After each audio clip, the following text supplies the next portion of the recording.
Next up in our ATO study are the Sacramento Kings, where head coach Luke Walton has done an unbelievable job running unorthodox sets with a ton of false movement that get his best players quality looks. Sacramento is currently 4th in the NBA in efficiency on ATO plays, and a huge reason for that is due to the blending of two looks that they try to get out of these opportunities. The first are a ton of different Spain pick and roll options. They'll walk down the court and try to get into a Spain pick and roll with either De'Aaron Fox or Tyrese Halliburton as the ball handler, or they'll disguise it with a little bit of false movement before the action. You see that right here with that quick trailer flip right into the Spain pick and roll. The other ending formation that they're trying to create out of their sets is what I call a high single side bump. You see it right here in some of these plays where they're going to have a shooter that's going to be guarded by the man who's supposed to tag the pick and roll really high on the wing. And as they clear out the backside corner, they're targeting the low man by essentially there being no low man on this look. It's great to find pick and roll lobs and get the roller open. And if somebody does end up committing to it, it would end up being an easy throwback three.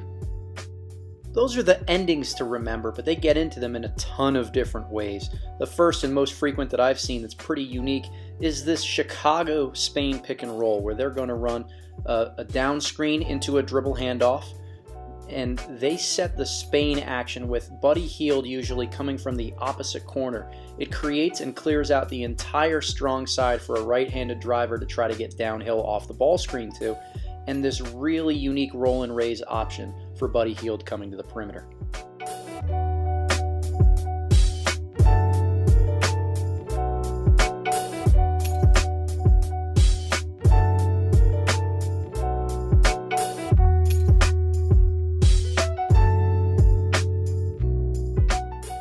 We mentioned Buddy Hield being in the corner and raising from there to set a Spain pick and roll. Here he does it from the strong side corner, and it's this immediate pick and pop guard to guard where they swing it back to the popper of that ghost action, and then they engage into a Spain pick and roll. There's no help on the backside on Buddy Hield in an action like this. So it's first and foremost really difficult to help on the throwback because there's nobody to X out off the Spain pick and roll. The second opportunity that makes this really difficult is for scouting purposes. They run some sort of a Spain variation, and Hield is going to be in one of two corners, in the right corner or the left corner before the play begins. The Kings have a counter out of that exact same formation where they start with that guard-to-guard ghost screen. Instead of hitting Halliburton as he pops, they dribble handoff with the big and turn it into another high single side bump, this time with their four-man, most frequently Marvin Bagley, as somebody who's going to be in that high shooter spot. They put Buddy Hield in it here, but it creates that same type of overload where they can have the strong side have two shooters on it or get an opportunity for the roller. And it's really hard to get through this double-ish ball screen if you're guarding the handler.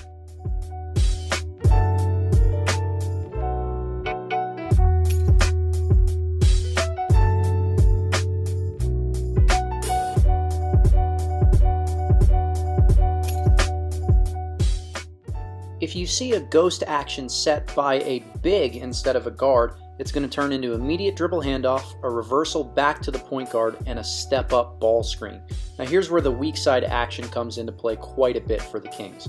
The big who initiated this handoff on the wing is now the low man, and he is going to flare or hammer based on where the ball is for the man he handed off to. It creates a nice action, so as De'Aaron Fox gets downhill, the weak side is a little bit occupied with a shooter in that corner. The result of that help defense being occupied is more room for guys like Halliburton or De'Aaron Fox to finish at the basket.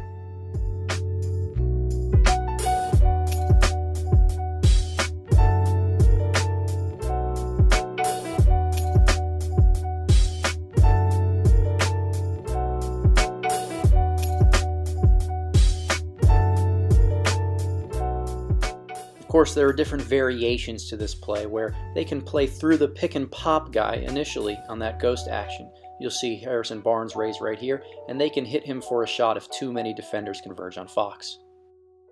One more high single-side bump action that they run is this reverse pick and roll for Fox, where they're going to wheel him on a shallow cut and then clear out with this unique action that almost creates a moving double screen. It's a brush screen followed closely by a sprint ball screen for a big. It's really difficult action to guard, to hedge, and it does create a lot of the same type of high single-side bump looks. As a counter to when teams try to play a little bit too high on De'Aaron Fox on the perimeter, or whoever the point guard is, they're going to run an immediate give and go back screen for the one. And a lot of times if they don't get the lob out of it, it just turns right into a spread pick and roll. From this point on, you'll find actions that Luke Walton runs specific to his three best scorers, De'Aaron Fox, Harrison Barnes, and Buddy Hield. And we'll start with Buddy Hield in this corner exit pick and roll. Sacramento tries to use Hield's gravity to their advantage. They can get him for an open look in the corner off of the screen, but it also creates kind of a high single-side bump by clearing out the back end, which takes away the low man from help responsibility and gets Hield's teammates a lot of dunks at the rim. The Kings also run a couple different variations of screen-the-screener looks. One of them very simple, out of a double drag ball screen where he'll come from the backside corner. Again, his movement and the lack of a low man really make it easy for lob passes to be thrown.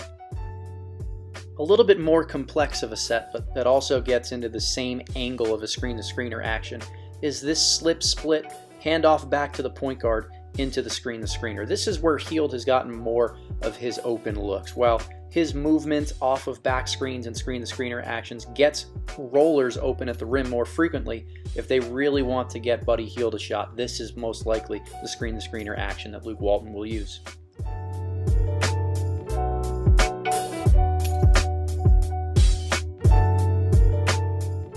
When they're trying to get Harrison Barnes going, they'll use one of two looks to try to isolate him.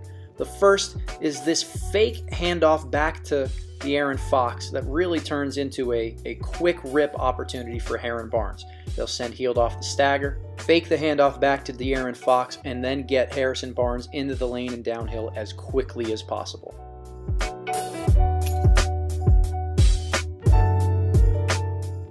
If they're trying to isolate Barnes in the middle of the floor and at the nail hole, they'll have him set a pick and roll, try to force a switch, and then post up his man to play one-on-one at the nail. They like to go to a 2-3 low formation, so spacing is very simple around him. When it comes to De'Aaron Fox, the Kings are only trying to get him downhill with a head of speed, so they run a lot of ghost pick and roll and pick and pop opportunities. The most frequent action that they use to get into it is a pick and pop guard to guard out of a horns formation. They're trying to get the defense to determine whether or not they want to switch.